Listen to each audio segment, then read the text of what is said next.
Menteri Pemuda dan Olahraga Zainuddin Amali menggelar rapat koordinasi bersama PSSI, PT LIB, Polri hingga BNPB Senin sore di Wisma Kemenpora. PSSI memaparkan rencana penyelenggaraan Liga 1 dan Liga 2, protokol kesehatan yang diberlakukan, dan keamanan saat pertandingan.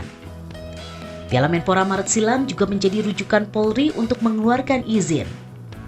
Asisten Kapolri Bidang Operasi Imam Sugianto menyatakan izin telah masuk tahap proses yang telah masuk sejak akhir Piala Menpora.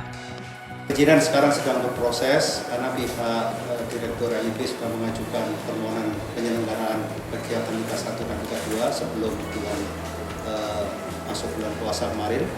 Sekarang sedang berproses. Saya berdoa, kita berdoa semua mudah-mudahan paling lambat nanti tanggal 27 surat izin penyelenggaraan keramaian dalam rangka menyelenggarakan Liga 1 dan Liga 2 sudah bisa kita keluarkan. Tentunya ini masih kita lengkapi persyaratan rekomendasi dari wilayah-wilayah terutama yang akan ketempatan penyelenggaraan Liga 1 dan Liga 2. Sementara Ketua Umum PSSI Muhammad Iriawan menegaskan Liga 1 digelar terpusat di Pulau Jawa. Kita mengalokasikan antara tanggal 3 tanggal 7, ya, kurang lebih di antara tanggal-tanggal itu. Karena masih ada pertandingan di luar yang diikuti oleh dua klub yang ada di Indonesia, baik Persipura maupun United.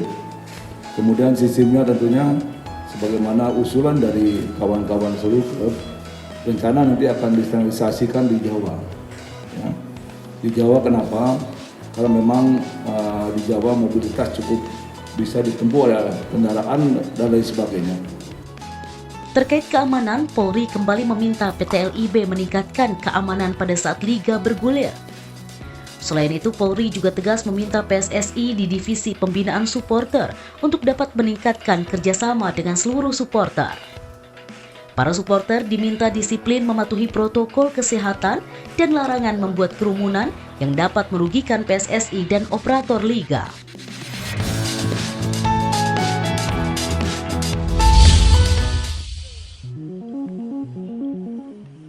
Pertemuan Mabes Polri dengan PSSI, PT LIB, dan Menpora menghasilkan kesepakatan pihak kepolisian akan mengeluarkan izin keramaian untuk kompetisi Liga 1 dan 2 pada tanggal 27 Mei nanti. Dengan keluarnya izin dari kepolisian diharapkan kompetisi Liga 1 dan 2 bisa kembali digelar. Salah satu klub Liga 1, Persebaya Surabaya, berharap dengan keluarnya izin dari kepolisian, jadwal kompetisi Liga 1 bisa dirilis oleh PSSI atau PT LIB. Dengan adanya kejelasan jadwal kompetisi, persiapan tim lebih terencana dengan baik, termasuk rencana mendatangkan pemain asing. Ya mudah-mudahan izin ini cepat didapatkan oleh federasi, karena kalau izin sudah keluar ini akan mempermudah gerak semua klub untuk menentukan langkah-langkah apa yang harus diambil kan gitu. Jadi mudah-mudahan aja memang ini satu berita yang bagus. Mudah-mudahan tanggal 27 menjadi kenyataan izin itu bisa keluar. Saat ini tim Persebaya Surabaya terus menggelar latihan sebagai persiapan kompetisi Liga 1. Rencananya tim Bajul Ijo akan mendatangkan 4 pemain asing. Namun penggunaan pemain asing ini masih menunggu regulasi dari PT LIB.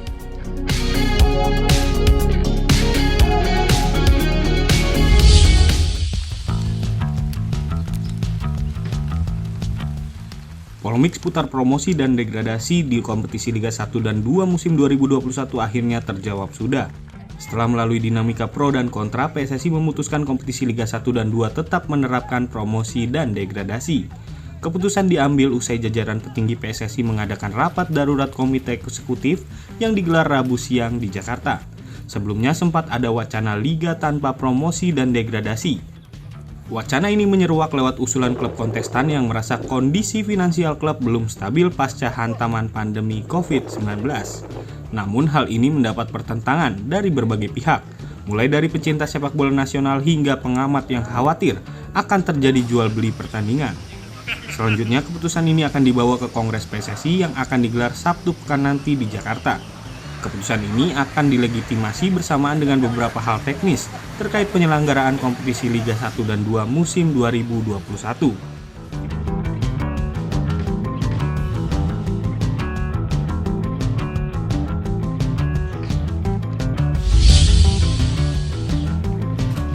Selebritas Raffi Ahmad semakin serius terjun di kancah sepak bola. Setelah memiliki klub profesional Liga 2 Rans Cilegon FC, Raffi kian gencar melakukan aktivitas di dunia kulit bundar. Terbaru, Raffi menemui Menpora Zainuddin Amali Kamis sore di Jakarta. Kepada awak media, Raffi menjelaskan, pertemuan ini dalam rangka meminta restu untuk berkecimpung di kancah sepak bola. Suami dari Nagita Slavina ini juga menegaskan komitmennya untuk memajukan sepak bola nasional dengan melibatkan sisi hiburan, termasuk mengajak koleganya dari kalangan selebritas dan pengusaha untuk terjun langsung. Rencana ini pun disambut baik Menpora dan berharap akan menjadi stimulus untuk perkembangan sepak bola nasional. Kalau sekarang di luar negeri itu kan sepak bola itu bisa jadi entertain juga, Pak.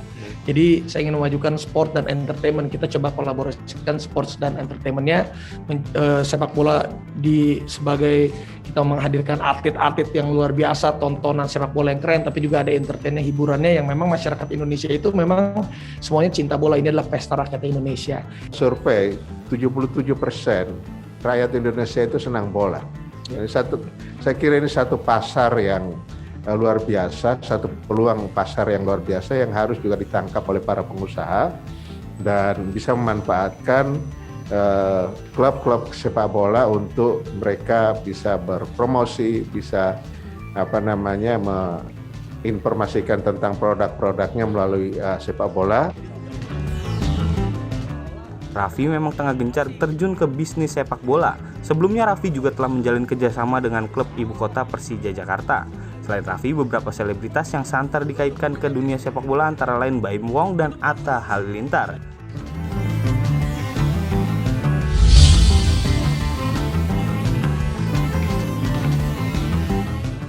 Kongres PSSI 2021 digelar di Jakarta hari Sabtu.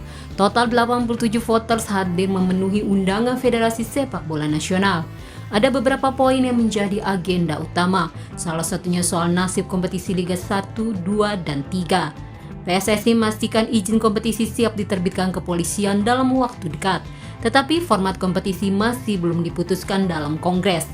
PSSI hanya menegaskan promosi degradasi tetap diterapkan untuk Liga 1, 2, dan 3 sesuai amanah FIFA dan AFC.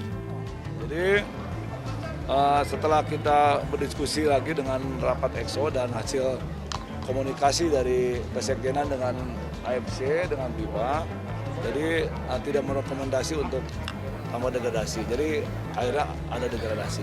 Seperti biasa ada promosi dan degradasi. Formatnya nanti itu akan disampaikan setelah Direktur LB akan mengundang para manajer meeting nanti. Nanti disampaikan ya. Oh, jadi belum dipastikan. Ya, kepastian jelas tapi kan harus ada keputusan bersama antara LIB dengan pemilik klub dengan manajer yang ada sehingga nanti menjadikan satu kesatuan yang jelas.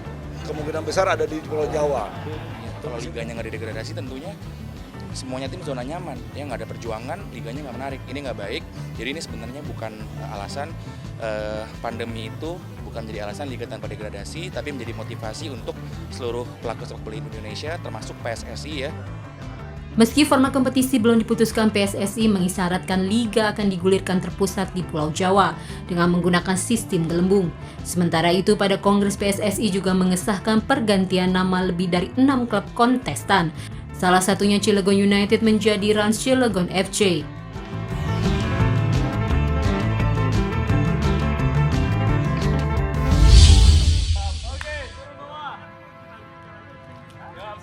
Pihak kepolisian akhirnya memberikan lampu hijau untuk kompetisi Liga 1 dan 2 2021 setelah sebelumnya mati suri akibat pandemi COVID-19.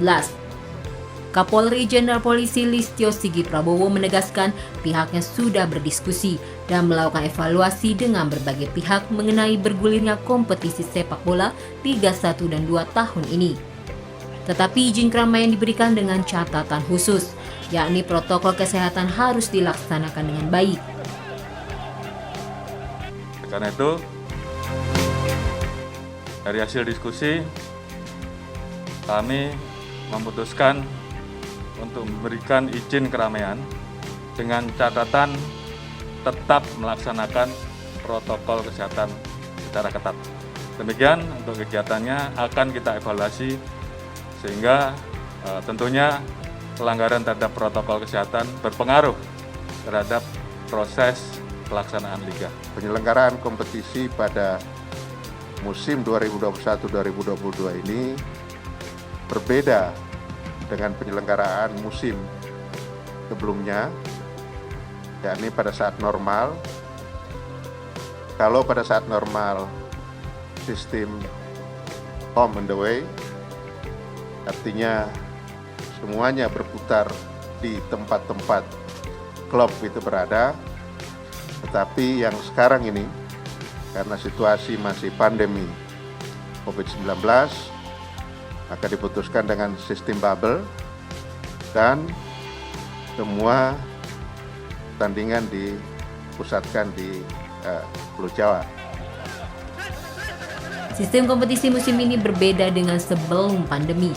Tahun ini dilaksanakan dengan sistem bubble dan seluruhnya dipusatkan di Pulau Jawa.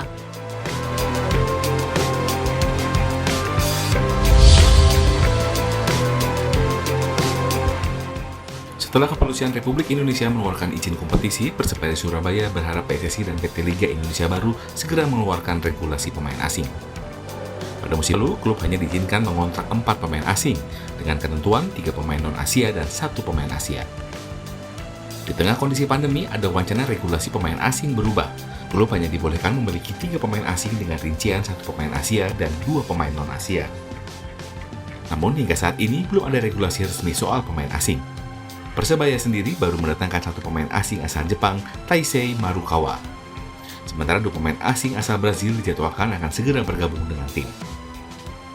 Menunggu regulasi itu, apakah tetap sama 4, 13-1, ataukah seperti yang kemarin sempat rame 3 pemain, 12-1, ini juga kami menunggu. Moga-moga di minggu ini segera ada kepastian kalau memang kompetisi nanti digelar di awal Juli, karena otomatis pemain asing harus cepat-cepat datang untuk adaptasi, dia harus kena masa karantina, penerbangan, dan itu pasti belum bisa bergabung dengan tim cepat, mengurangi waktu.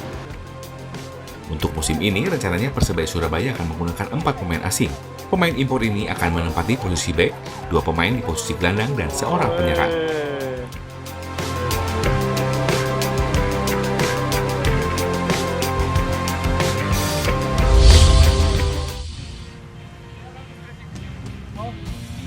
PSM menggelar latihan perdana usai diliburkan pasca turnamen Piala Menpora lalu Kamis sore.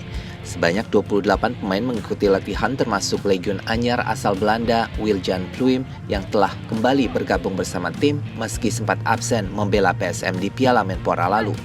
Dari 28 pemain yang ikut latihan, beberapa diantaranya merupakan pemain yang sukses mengantar PSM menuju ke babak semifinal Piala Menpora.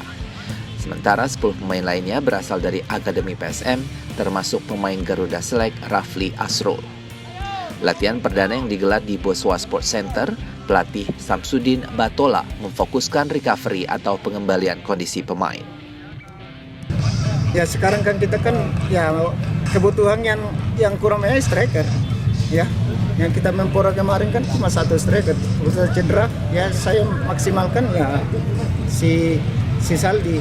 Ya ada pun Ronaldo dengan striker murni, tapi kan tidak belum bisa memperlihatkan yang terbaik. Makanya Saldi selalu dapat tempat selain Wanggai. Tapi Wanggai tidak 100% dengan permainan karena cederanya itu.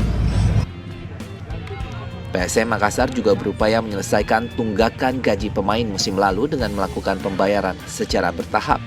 PSM memiliki waktu menyelesaikan persoalan ini sebelum kick-off Liga 1 yang dimulai pada 10 Juli mendatang.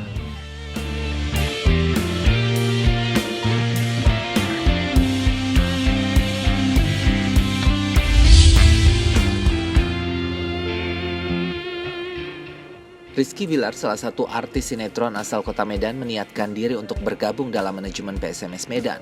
Pada Kamis pekan lalu, Rizky Bilar telah bertemu langsung dengan manajemen PSMS yang terdiri dari pembina PSMS Edi Harmayadi dan manajer tim PSMS Mulyadi Simatupang di rumah Dinas Gubernur Sumatera Utara, Medan. Rizky Bilar yang datang dengan putra Siregar disambut dengan gembira oleh manajemen PSMS. Kedatangan mereka diharapkan membawa angin segar di manajemen Ayam Kinantan.